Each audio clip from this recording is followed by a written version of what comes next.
খারাপ সময়টা হয়তো অতীত হয়ে যায়, কিন্তু মানুষের খারাপ ব্যবহারটা কখনো অতীত হয়ে যায় না। শুধু নিজে থেকে কথা বলা বন্ধ করে দেখো, দেখবে অনেক আপনজন বড় হয়ে যাবে। আসলে কেউ আপন হয় না। যারা তোমার ক্ষতি চায় তাদের আঘাত করবে না, তাদের সামনে একটু হাসি মুখে বাঁচবে।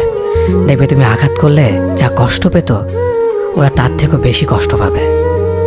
যত মিশবে ততই মানুষ চিনবে, অভিনয় যে কত প্রকার হয় তা বুঝতে পারবে। সবাইকে তোমার সত্যতা জানানোর দরকার নেই, যে যা ভাবে তা নিয়ে সমালোচনা করতে দাও। বেঈমান মানুষগুলো কখনো অপরিচিত মানুষ হয় না, খুব কাছের মানুষগুলোই বেঈমান হয়।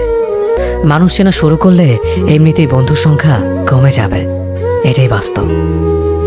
3টি কথা মনে রাখবেন: যে তোমাকে সাহায্য করে তাকে কখনো ভুলে যেও না, যে তোমাকে ভালোবাসে তাকে কখনো ঘৃণা করো না, যে তোমাকে বিশ্বাস করে তাকে কখনো ঠকিও না। ধোঁকা একজনেই দেয়, কিন্তু বিশ্বাস সবার উপর থেকে উঠে যায়।